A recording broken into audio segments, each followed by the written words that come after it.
आज चर्चा तमाम मुद्दों पर होगी, क्योंकि आज पूरी दुनिया में चर्चा ऐसी बात की है कि कैसे अमेरिका ने ईरान में घुसकर अपना पायलट छुड़ा लिया। ईरान में F-15 जेट का अमेरिकी पायलट फंस गया था। पूरे नाटकीय अंदाज में यह सिलसिला चला है।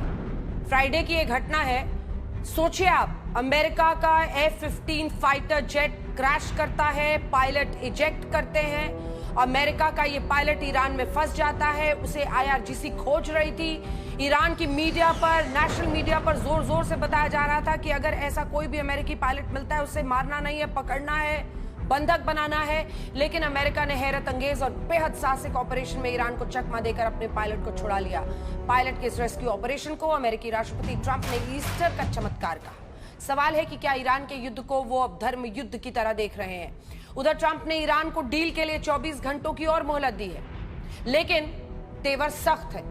ईरान को चेतावनी देने की उनकी जो सोशल मीडिया पोस्ट है, उसकी भाषा पर भी दुनिया भर में चर्चा है। ऐसे ऐसे शब्द हैं जो आपको टीवी पर नहीं दिखाए जा सकते। भारतीय समय के मुताबिक ट्रंप आज रात 10:30 बजे एक प्रेस कॉन्फ्रेंस भी करने वाले हैं। कई लोग ये उम्मीद लगाए बैठे हैं कि शायद इस प्रेस कॉन्फ्रेंस में जो उनके पायलट और जो ऑफिसर थे जिन्हें बचाया गया है उनको सामने बुलाएं, या फिर मुमकिन है उनकी तस्वीरें दिखाएं। इस बीच ईरान ने एक बार फिर डील के लिए अमेरिकी शर्तों को नकारा है।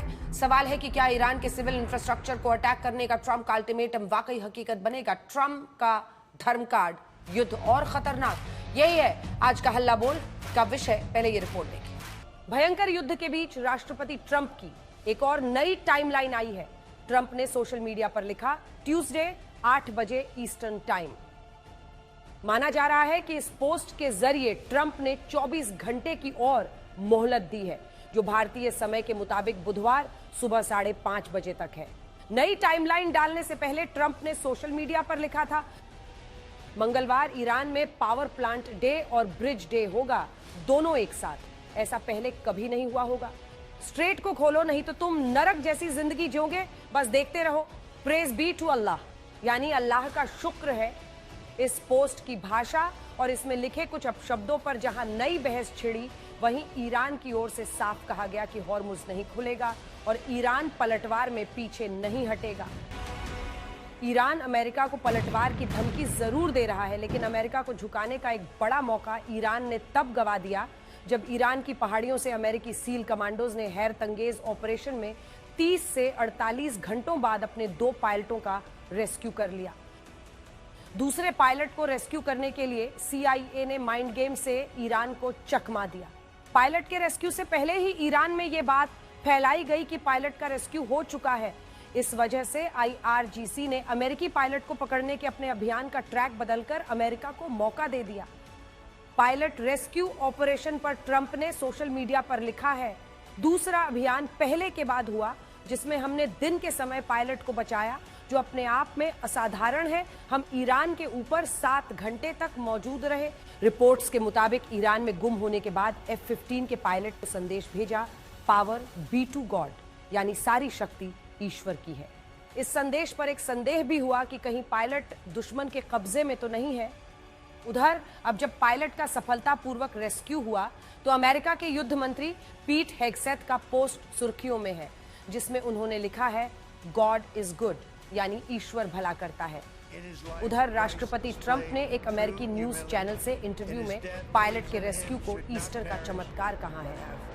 ट्रंप के इस बयान पर यह बहस छिड़ रही है कि क्या ईरान से युद्ध को अमेरिका धर्मयुद्ध की तरह देख रहा है। गौरतलब है कि युद्ध शुरू होने के बाद ट्रंप ने ओवल ऑफिस में ईसाई धर्मगुरुओं के साथ प्रार्थना की थी। उधर ईरान शुरुआत से लड़ाई को धर्म की लड़ाई बनाता रहा है। हाल ही में IRGC ने अंडरग्राउंड मिसाइल सिटी में प्रार्थना का वीडियो रिलीज किया था। जाहिर है कि चिंगारी दोनों तरफ बराबर भड़की है। इस बीच ईरान और अमेरिका के बीच दलाली की पाकिस्तान की एक और कोशिश नाकाम हुई है। ईरान ने शर्तों के साथ सीज फायर करने से इनकार किया है। आज तक ब्यूरो। सैयद अब्बास साहब, पहला सवाल आप ही से है कि पायलट को पकड़ो, पायलट को पकड़ना है, पायलट को मारना नहीं है, पायलट को पकड़ना। आपका पूरा नेशनल टीवी अनाउंस करता रहा, लेकिन अमेरिका ने 48 घंटे उनका पायलट ईरान की धरती पर रहा और अमेरिका ने वहां पर घुसकर उसको बचा लिया। ये बड़ा सेटबैक नहीं है क्या? अमेरिका तो उसको बहुत बड़ी विक्ट्री बता रहा है।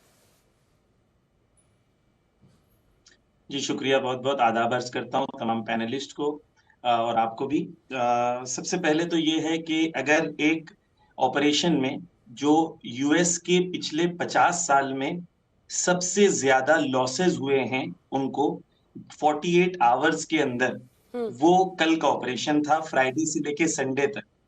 एक F-15 डिस्ट्रॉय हुआ, A-10 वॉर्थॉग डिस्ट्रॉय हुआ, MH-6 लिटिल बर्ड डिस्ट्रॉय हुए, 2 IC-130 हरक्यूलस डिस्ट्रॉय हुआ, 2 UH-60 ब्लैक हॉक्स डैमेज हुए और एक F-16 डैमेज हुआ। और इसके रैकेजेस के वीडियोस पूरे सोशल मीडिया पे वायरल हैं कि कैसे जमीन में ये तमाम चीजें राख हो गई। तो अगर इसको कोई दुनिया में अक्लमंद इंसान कामयाबी कहेगा तो मुझे उस पर ताज्जुब होगा कि वाकईन ये कामयाबी है कि 50 साल में सबसे बड़ा एयर लॉस अमेरिकन मिलिट्री को जो हुआ है उसको कोई कामयाबी कहे ठीक तो है, भरत वाकईन बरई जी इसका ताज्जुब जवाब होगी। दीजिए।